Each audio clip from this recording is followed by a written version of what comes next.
Olá, meu nome é Gabriela Duarte Pereira, eu sou graduanda em Relações Internacionais pela Pontifícia Universidade Católica de Campinas e, em conjunto com a professora doutora Bruna Ângela Branchi, eu escrevi o texto Direitos à Água e Saneamento, um estudo da tarifa social nos municípios da região metropolitana de Campinas, sob o eixo temático Saneamento e as doenças de veiculação hídrica.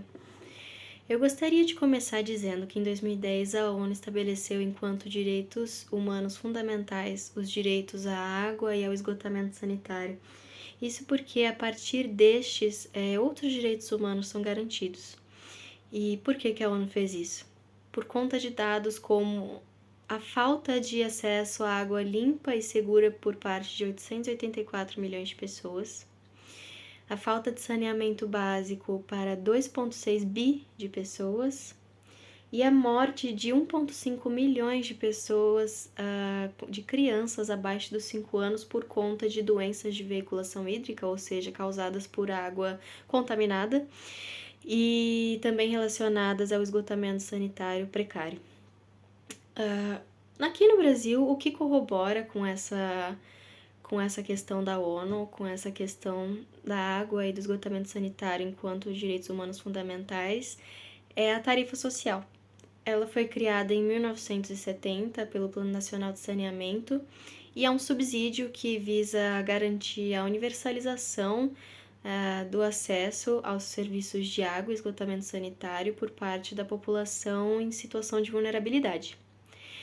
Apesar disso, aqui no Brasil, essa tarifa social ela ainda não é capaz de abranger todas as pessoas que necessitam dela, e isso pode ser observado a partir de dados como a falta de água tratada para aproximadamente 35 milhões de pessoas no Brasil, além da ausência de acesso ao serviço de coleta de esgoto por parte de aproximadamente 100 milhões de pessoas. Então, apesar de ser um subsídio que busca universalizar os serviços, ele é incapaz disso. Dentre alguns dos motivos que nós descobrimos durante o trabalho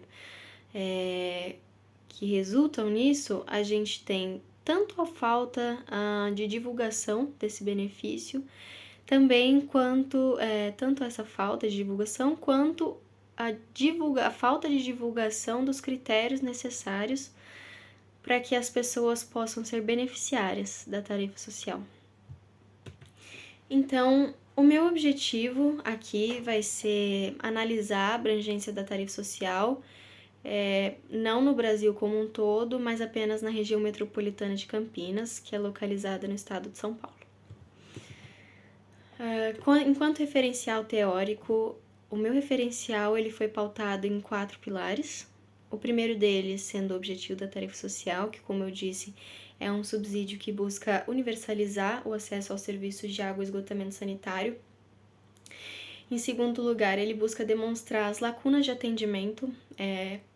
Daqui a alguns minutos, daqui a algum tempo, eu vou falar para vocês a respeito de alguns dados que demonstram as lacunas de atendimento. E eu também trato da questão das consequências dessas lacunas, que podem ser traduzidas tanto na questão das doenças de veiculação hídrica, quanto na questão menstrual das mulheres, que quando não possuem acesso à água e esgotamento sanitário adequado, são impossibilitadas de comparecerem às suas escolas, às aulas que precisam frequentar todos os dias. Também, se você pensar durante a crise do Covid-19, a questão da higienização das mãos, o banho, tudo isso era muito importante. Então, essas pessoas que não possuem acesso à água limpa e segura e esgotamento sanitário de qualidade e seguro, elas são extremamente afetadas, muito negativamente. E mais do que isso, eu também tratei no meu referencial teórico a respeito de como a tarifa social é aplicada nos estados de São Paulo.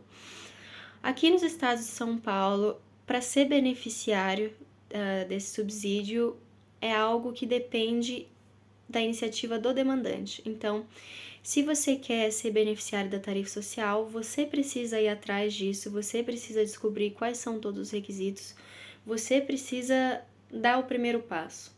Não é porque você está inscrito no cadastro único que, por si só, já é um banco que coloca todas as pessoas em situação de vulnerabilidade. Não é porque você está inscrito nesse cadastro único que você pode ter acesso à tarifa social. Você precisa ir atrás do benefício, ir atrás dos requisitos e então entrar com essa ação. A questão da metodologia, meu texto se enquadra como uma pesquisa de natureza aplicada, exploratória e descritiva, com abordagem qualitativa, e ainda é caracterizada como uma pesquisa documental por conta do procedimento para coleta de dados. As minhas informações, os meus dados, eles foram coletados principalmente através do Cadastro Único, CadÚnico, e do Sistema Nacional de Informações sobre Saneamento, ou seja, o SINIS. Desenvolvimento, alguns dos dados mais importantes que eu encontrei, muito importantes. A RMC, ela é composta por 20 municípios, e esses municípios, eles se dividem, cada um tem a sua prestadora de serviços, a sua empresa que presta os serviços, e essas empresas, elas são reguladas, supervisionadas por duas agências reguladoras. Depende do município, tem a sua agência reguladora correspondente. Mas os 20 municípios ao todo possuem duas agências reguladoras centrais. A primeira delas é a Arcesp e a segunda é a Ares PCJ. As prestadoras, elas podem ser agrupadas em 4 tipos diferentes: as autarquias, as sociedades de economia mista com administração pública, as empresas privadas ou as administrações públicas diretas. E aí, alguns dados importantes que eu encontrei a respeito das tarifas médias. As maiores tarifas médias cobradas por serviços de água e esgotamento sanitário, elas estão abaixo de sociedade de economia mista com administração pública, estão nesse tipo de prestadora. E o foco principal aqui vai para Campinas, que possui as maiores tarifas. E em contraposição a isso, as menores tarifas estão situadas em prestadoras de administração pública, como é o caso de Cosmópolis, que possui as menores tarifas. Agora, em questão dos índices de atendimento, os índices de atendimento de água, eles são sempre maiores que os de esgoto. E, no caso, Olambra e Americana demonstram índices ótimos quando se trata de atendimento, os melhores índices de todos os municípios, 100% de atendimento de água, 100% de esgotamento sanitário. E é muito engraçado notar que, apesar de as menores tarifas médias estarem sob prestadoras que se enquadram enquanto administração pública, os maiores índices de atendimento estão com as empresas privadas.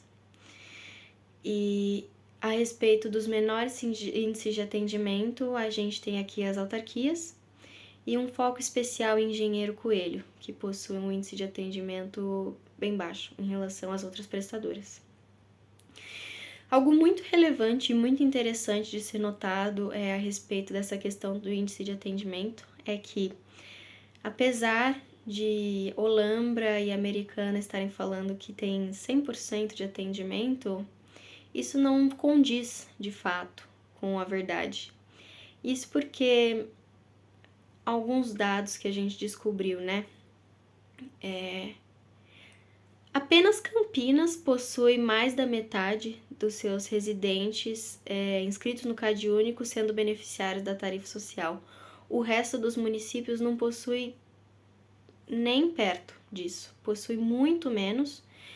Então, a primeira coisa que vai contra isso é essa questão de que nem todas as pessoas inscritas no CadÚnico são beneficiárias da tarifa social, logo, elas não podem pagar por esses serviços.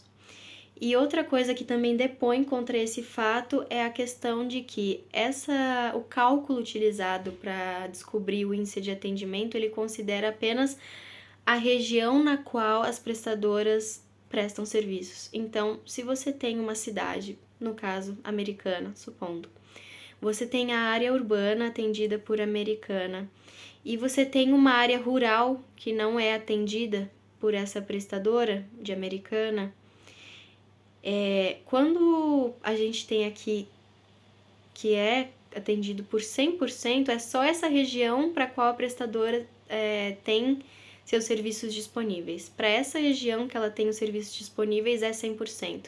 Mas as pessoas que estão numa região afastada, no campo, elas não estão sendo consideradas nesse cálculo e elas acabam dependendo de outros meios para coleta de água e para o descarte de esgoto. Então, por exemplo, uma fossa séptica ou então a coleta de água, um poço artesiano. Só que se você pensar sobre isso, não é porque elas têm acesso à água ou esgotamento sanitário que nesses exemplos que eu citei, são 100% seguros. Essa questão do poço artesiano e da fossa séptica, eles não asseguram a saúde e a segurança dessas pessoas. O poço pode ter sim água contaminada, a fossa pode ser que não tenha sido feita da maneira correta e contaminar a água. Então essas pessoas elas vão acabar por ser afetadas negativamente por essa ausência de serviços, que é causada tanto pela ausência da prestadora naquela região, quanto pela impossibilidade de acesso à tarifa social. Então, algumas conclusões que nós tiramos a partir do meu trabalho. Apenas Campinas possui mais de 50% dos seus inscritos no CadÚnico enquanto beneficiários da tarifa social. Mais uma vez, 100% de atendimento pelos serviços não significa que toda a população vulnerável e não vulnerável está sendo atendida. Respondendo à minha pergunta central, o meu objetivo de pesquisa, o subsídio não é capaz de universalizar o acesso à água e ao esgotamento sanitário. E, por fim, para melhorar essa situação, nós concluímos que é necessária a maior divulgação do benefício e, além disso, é necessário que sejam divulgadas as formas de ter acesso a ele de acordo com cada município. Porque, caso não seja feito isso, as pessoas não saberão dos seus direitos e, além disso, não saberão a maneira correta para que elas possam ter acesso a isso, o que iria ajudar elas tanto a garantir essa questão do direito fundamental à água e esgotamento sanitário, quanto as ajudaria a garantir outros serviços, na verdade, outros direitos que teriam o seu orçamento reduzido pela necessidade de pagar a água e o esgotamento sanitário. Então, é isso. Muito obrigada.